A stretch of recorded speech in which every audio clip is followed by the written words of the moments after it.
What is up, ladies and gentlemen? Welcome back to the Sydney Roosters Diehards. It is Hainsey here, and welcome to your player ratings video as the Roosters have defeated the Manly Seagulls at 4 Points Park, 33 points to 16 in a very much improved performance in round 4. A much-needed win going into our first bye of the season next week, and just relieved that we got the 2 points. It was a scrappy start to the game, but I thought our dominance through the middle showed, and we were able to put the points on towards the back end of the game. They blew it out to a 33-16 win. It was a great performance, much better performance, still a lot to work to do, but all in all, it was a great performance. So we'll be going through our player ratings. Hope you guys enjoy it. If you're new here, make sure you hit that like button and subscribe to the Sydney Roosters Diehards for your latest Roosters updates, news, and opinions. And thank you everyone who tuned into the watch along and match reaction. I really appreciate you guys jumping on at a great community that we have here, and looking forward to for more throughout the season. Right, let's get straight into it. Starting off with our captain, James Tedesco. Now, I thought he wasn't at his best in the first half, but, Teddy's experience, he had a really, really great second half, and overall a really, really great performance. So I'll just get the stats up for our captain, Super Ted. 24 runs, 212 meters. Sorry, that's John Voyage. 25 runs, 225 meters. 50 post contact meters, 2 tackle breaks, 1 tackle, 2 miss. One of them was in the in goal on Tom's Voyage, but no harm done there. 1 error from Tedesco. That was actually unlucky because of the disallowed try because he got taken out. So anyway, but James Tedesco wasn't his best game, but he was still fantastic for me. I'm giving Teddy an 8 out of 10. Daniel Tupou, very solid Daniel Tupou performance. What else do you say about Daniel Tupou? A very, very similar, standard, solid performance from Daniel Tupou. Ran for 188 meters, 68 post-contact, 5 tackle breaks, and only made the 4 tackles. Scored a try. It was a penalty try, but it was a deserved penalty try because he definitely would have got there without interference. But Toops, very standard Toops performance. I'm giving him a 7 out of 10. Billy Smith only played 40 minutes, and I believe he has a knee injury, so wishing all the best in the recovery there for Billy Smith. Hopefully it's nothing too major. But the time he was on the field, 5 runs, 63 meters, 21 post-contact, 1 tackle break, 3 tackles, 1 miss. He played only 40 minutes, so I have to give him only a 5 out of 10 because he wasn't on the field too long. But obviously, more importantly, hopefully Billy is good to go in the near future. Robert Toya. Defensively, look, I'm not reading too much into the stats whatsoever. He made 18 tackles, missed 7, but scored 2 tries. Was up there, one of our best tonight. I'm giving him an 8 out of 10. He was fantastic. Looked dangerous with the ball. Defensively, made a few mistakes, made 7 missed tackles, but all in all, I thought, apart from one occasion where he got burnt by Kohler, I thought he handled his assignment pretty well tonight. And despite the stats, made 7 missed tackles, but I thought he was still pretty good defensively, in my opinion. Martin Awanganitawase, I'm giving him an 8 out of 10 as well. He was fantastic. Much improved performance from Martin Awanganitawase. It was noted during the watch-along that myself and my brother did say that he was needing a big game after last week, and boy, didn't he deliver. Scoring the 2 opening tries for the Roosters, ran for 229 meters. He's so strong with his kick returns, and I think that's one thing that doesn't really get pointed enough is how good he is strong with his kick returns. Kick refusal was fantastic. Ran for 229 meters. Made an incredible 40-20 save in the first half. Made only 8 tackles, 0 miss, but, he kept Jason Saab in check. He was on Lehigh Hopewadi's side, so kept him in check all night, and it was a very good performance from Marky Mark. Right, the moment of the hour, Daly Cherry Evans. Much better performance, and coming to Brookvale Oval, I knew that he would be up for this game, and I knew that he knows his ground better than anyone. His kicking game was on point. Was good with the ball. I think he had, how many try assists did he have in the end? I think he had a couple of try assists in the end. Does it say on here how many try assists did he have? Maybe it doesn't say, but it should say try assist 1. Oh, that was off a kick, but he was involved in most of our tries on that right side. Much better performance from Daly Cherry Evans. I'm giving him also an 8 out of 10. It was a much better performance from DCE, and so glad that he was able to, up against a huge challenge against his former club at his former home ground. The home crowd was give it to him, booing him, doing whatever, but he got the last laugh in the end. It was a very solid outing from Daly Cherry Evans. Now, Sam Walker, mixed bag for me. I thought he was okay, but he wasn't fantastic. I do believe that Daly Cherry Evans was the better half out of the two, and I'm sure that combination will continue to grow. But that first half, I thought Sam Walker was a little bit off the pace, but I thought he redeemed himself well in the second half and had a very good second half performance. Nice field goal at the end as well, but still no tries, no try assists, which is very unlike Sam Walker. But I thought he was a lot better in the second half. I'm giving him a 7 out of 10.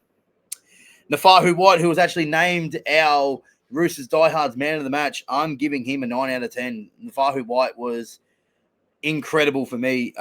You go through his stats: 170 meters, 66 post contact, 8 tackle breaks, 1 line break, 20 tackles, 0 miss. Very, very great performance from Nafahu White. And if you ask the question, I think he's the informed front row in the competition. I know everyone's going to say Jackson Ford, fair enough, and Payne Haas out there number 1, but I have a serious case to prove that Nafahu White is probably the informed front row of the competition. He's just been incredible.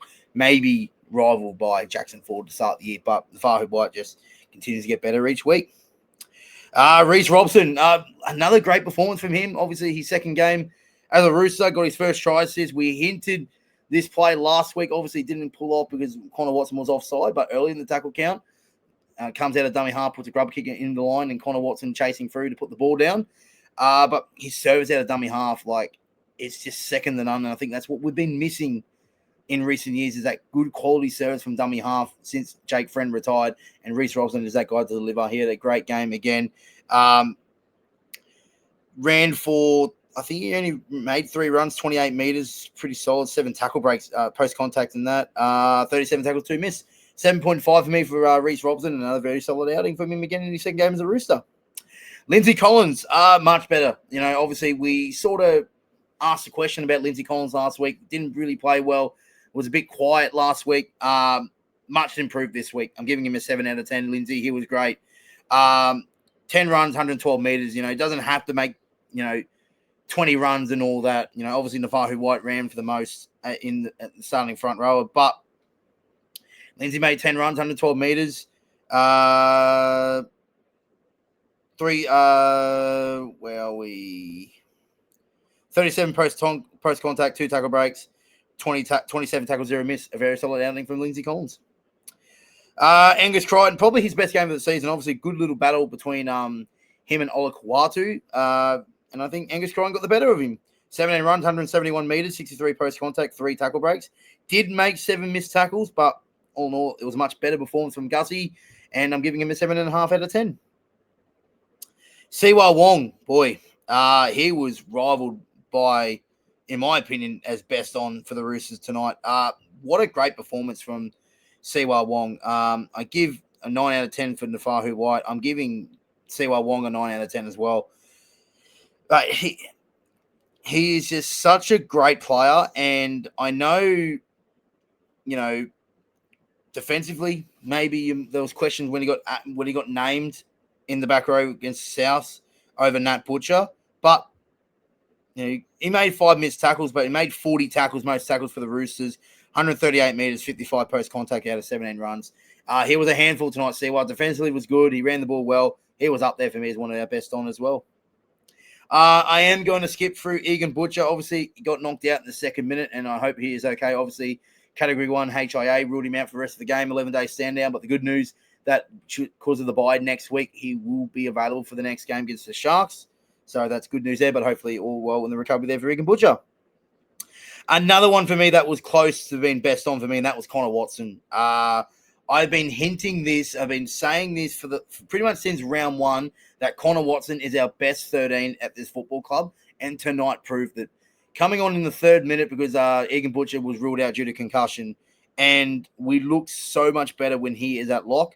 His ball playing is second to none. He links up well with Reece Robson, and it was a very, very great performance from Connor Watson. And he ran for, can you believe it, 152 meters. It was a great shift from Connor Watson. I'm giving him a 9 out of 10 as well. Unfortunately, Blake Steep was the one that had to miss out tonight because of the had to activate a player off the bench, and that was Hugo Savala. So Blake Steep was the one to come out for as a replacement, which was a bit disappointing not to see Blake Steep out there. So we have to go past him. Nat Butcher, 8.5 for me. His stats are insane. 45 minutes, 16 runs, 202 meters in 45 minutes. It was a great shift from Nat Butcher. It flew under the radar for me for Roosters man of the match, but God, he had a great shift in the middle. Ran for the most meters as a forward. 64 post contact, 2 tackle breaks, 22 tackles, 2 miss. Great shift from Nat Butcher. I'm giving a 7 out of 10 for Celesi Feketi. Very good performance from him. 31 minutes, 9 runs, 93 meters, 40 post contact, 8 tackles, 2 missed, and 1 tackle break. Yeah, it was a very solid outing from Celesi Feketi. And it's going to be interesting what our side looks like when we get Spencer and Victor Adley back. It's proven the case that he deserves to be in the side each week. Celesi Feketi, another great performance from him. And Hugo Savala, I'm giving him a 7 out of 10. Great to see the fluff back. Obviously, he played out of position when obviously I think he filled into the halves when Sam Walker come off for a HIA with 3 minutes out from half time. So Hugo played 3 minutes in the halves. And then surprisingly, coming out to the second half, he played in the centres with Billy Smith was injured. And he held his own. Obviously, they had Joy on the edges tonight, Manly, but Hugo did his assignment, played out of position, and played really, really well. 1 hit up. I think he had more than 1 hit up, in my opinion, but 1 hit up, 4 runs, 26 meters, 9 post contact, 2 tackle breaks, 5 tackles, 1 miss. Solid performance from Hugo, especially playing out of position. And I do have a serious case that if Billy Smith is out for an extended period, I look no further than Hugo Savala over Junior Ponga at this current time. I know Junior's an out-and-out centre, but, he just needs time to go back to reserve grade, learn the trade again, and just get himself back up to speed before getting back in the first grade. I think Hugo did a great job for me, and I think obviously having a big body defensively can handle being the centres. Obviously, as a half, he has that ball-playing capability to be in the centres. So I wouldn't mind giving Hugo a crack playing centre against the Sharks if Billy Smith's unavailable. But really great outing from Billy Smith, from Hugo Savala. And the fact that what pressed me the most is that when he got laid out by Jason Saab absolutely cleaned him up, flush, shoulder to the head. He got straight back up and acted like it was nothing. That is the Eastern Suburbs toughness that we love. And Roosters DNA all over Hugo Savala. Great to have him back on the field and had a great performance. And the coach, Trent Robinson, giving him a 9 out of 10 this week. Got it right. Obviously, completion rate, completed at 96%. 3-6 against. He got the boys up for this. Boys completed well. This is discipline. Obviously, a little bit of problematic this week with players going down. Obviously, we had 3 HIAs throughout the game for Getty, Walker, and Egan Butcher. He was able to adapt and made the right call. Instead of having an outside back, or you could have had Cody Ramsey chuck in the centres, or you could have bring out an edge player like, maybe an Angus Crichton to the centres, or Celesi Feketi. He, went with Hugo Savala and got that call right. Hugo was very, very good in the second half. Thought we rotated the forwards well. And it was great coaching from our coach, Trent Robinson. And, obviously a little bit under the microscope from last week. But, great response from the playing group and from the coaching staff. A great performance all around. So Robbo's getting a 9 out of 10 for me. Right, folks, that will conclude today's player ratings. Hope you guys enjoyed. Thank you very much for tuning in. If you're new here, hit the like button, subscribe if you're new, and give us a follow on the Instagram and the City Roosters Diehards for your latest Roosters updates, news, and opinions. We'll be back on for a little bit of more of a discussion on that throughout the weekend, obviously, and wrapping up on the weekend wrap up on Sunday night. Thanks for watching, guys. I hope you guys enjoy it, and we'll see you in the next one. Till then, it's goodbye for now.